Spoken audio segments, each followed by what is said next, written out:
You guys love her. We love her. Dakota Ditcheva is joining us this afternoon. What's up, Dakota? Hi, hello. Dude, so guys, it's a little bit crazy. Dave's out sick today, so I'm pulling all the favors from my friends. We're going to have a nice packed full show, but we'll get right into it. The PFL has announced some really fun stuff over the last few days. We have our first 4 dates of the tournament, which are going to be down here in Florida at Orlando. We've got 3 weekends in April and I believe the first weekend of May. So lots of fights coming our way. And I'm actually going to pull up a few different things. But yeah, I wanted, speak on the tournament. I know you're not in it this year, but are there any fights, divisions you're excited to see? Yeah, I mean, the only one I've just noticed now is it's got Almatov in it. So that's going to be an exciting one. He's straight back, obviously. Didn't have the best end to the season last year, but this year he's coming back, obviously, for a vengeance now. So I'm excited to see him back in a tournament. And a lot of new faces, Elle. A lot of new faces, which is going to probably excite a lot of people because it's going to be like, I think people are excited about it already. You know, people talk about it more because it's all new faces that we've probably not seen before. So that's what I'm most excited about, I think. Yeah, and new weight classes as well. This is the very first time PFL's ever done men's bantamweight and middleweight as well in the tournament.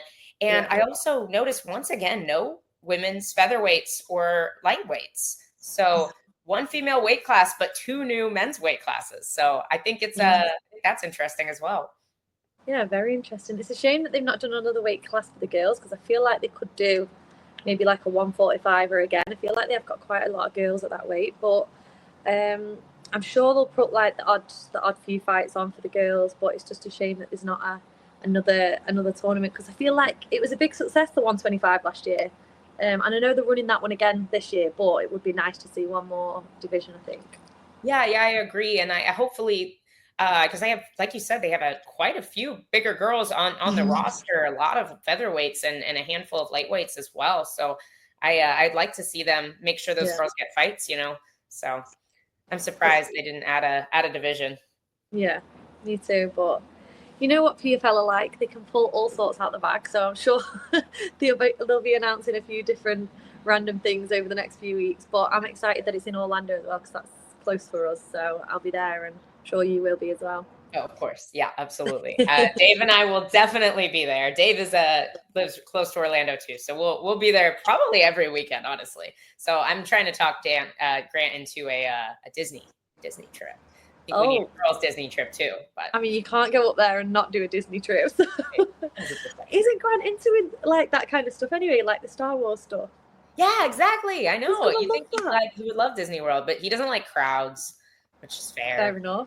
I do understand that. So, but isn't that funny how a fighter doesn't like a crowd as well when he fights in a stadium of people? Oh, he loves fighting in the Apex.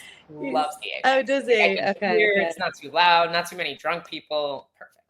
Perfect. Fair enough. But back to the women's flyweight division. The other finalists, Kayla Santos, the last pro you fought in the tournament last year. Do you feel like she is kind of slated to win the tournament this year with you not in the running? Do you know of anybody else that's coming up that's exciting you, or what are your thoughts on that?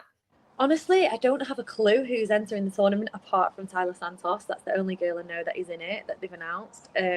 So I don't know who they're going to put in. I mean, they ran the European flyweights last year, the tournament again without me in it.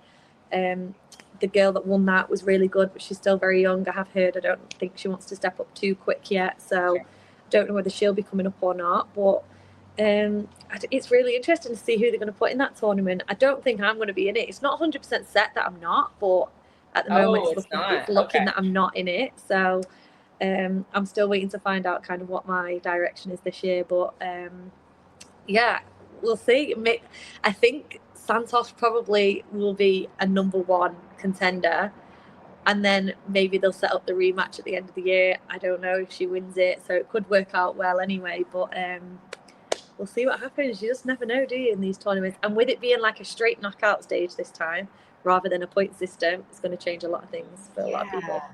I kind of like it. I think a little odd. You had to like get enough points to get into the tournament, but this time it's just typical bracket style, right? So yeah, I think that's another thing that's interesting. People is like, you lose, you go home. It's not like you can stay in the tournament and people can have a little bit of like controversy about it. It's just going to be literally, you lose, you go home, you win, you go to the next stage. So, and the fact that it's not too long as well, you know, it's going to be from like April and finish in August, and I think that's probably going to be a lot better for people. I wonder too if they're going to do more outside the season with the shorter tournament. I'm hopeful that we'll see some more just regular PFL cards, especially with Bellator going away and all of these really talented fighters just kind of hanging out. Like, I'm hopeful that we'll see some more just awesome cards that are totally beside the tournament. I hope so, because they have a lot of really high level fighters PFL now, you know, and I think a lot of us fighters, we don't want to be sat, like, if we're not in the tournament, we don't want to be sat for a long time just on the sidelines.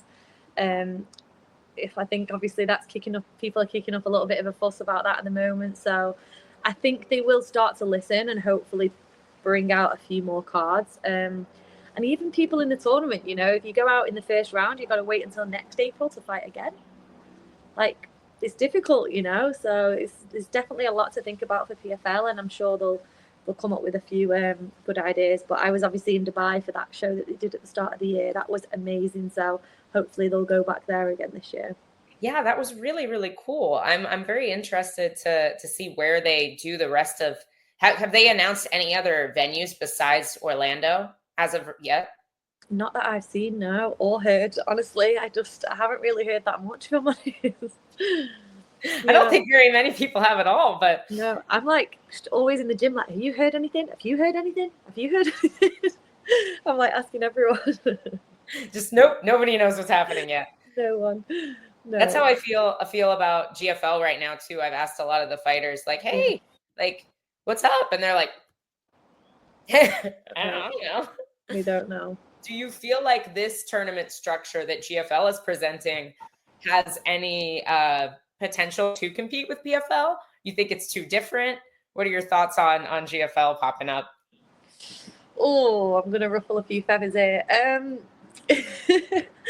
To be honest, like, I mean, it's really good. The one thing I do like is that it's another promotion to kind of give the other ones a kick up the bum, you know, to compete with each other. And I think that's really important. There's so many fighters, especially with Bellator going now, that are kind of in a position where they don't know what direction they're going in. So now for another organization to come up like this and, you know, provide a platform for the fighters that have kind of lost the place a little bit at the moment is amazing. That's what I do like.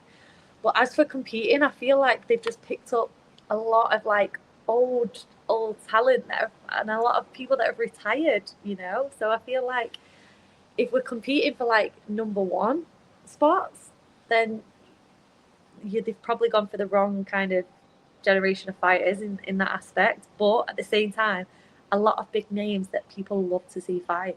So I still feel like it's going to work. So don't know for how long for, but I think it's still going to be exciting to see the teams fight against each other. No, I agree. There's a lot of huge names on there, but like names that were huge. Like I didn't think we would ever see Henan Barao back in competition. That one was shocking to me. Like there's a few guys that have only been retired, you know, maybe a year or two, or maybe they've been fighting bare knuckle MMA, or they've been doing something outside the UFC. But like I hadn't seen Henan anywhere for a long time. And I don't feel like we should, like, that time once you're retired and you get to like a certain age, I feel like just stay with your legacy and just like call it a day and maybe be involved a different way, like commentate or like be one of the coaches or something like that. But I mean, it's exciting. It is exciting, but for how long for, I don't know. Yeah, no, I agree 100%. A question: what is your from the YouTube? What's your take on Weili moving up onto flyweight to fight Valentina? She was impressive on the weekend. Now, I'm a big fan of Tatiana, but that was a really, really good fight from Weili. She is so quick, honestly, so quick. Oh, we lost her for a second. Hang on.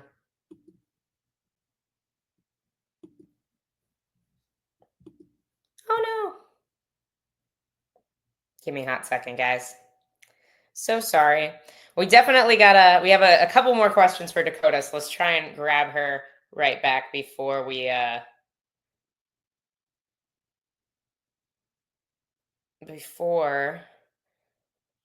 pull Terrence onto the show.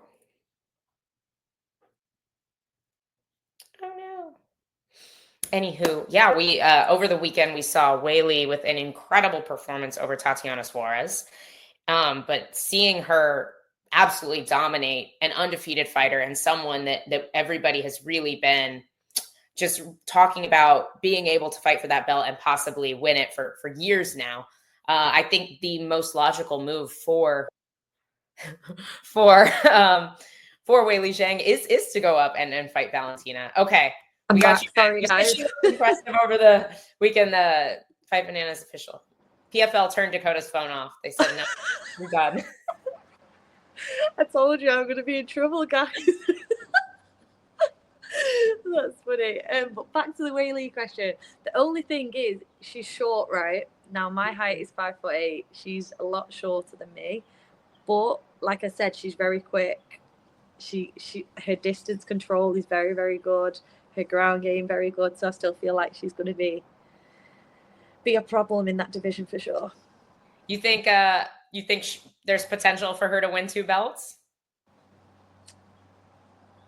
Against Shevchenko, I mean, she's obviously my top girl, so I don't know whether she would take the belt off her, but I feel like she could still give a good fight, a very good fight. It'd be a good one to watch, yeah, for sure. Well, before you run, I know you're only here with us for a few minutes.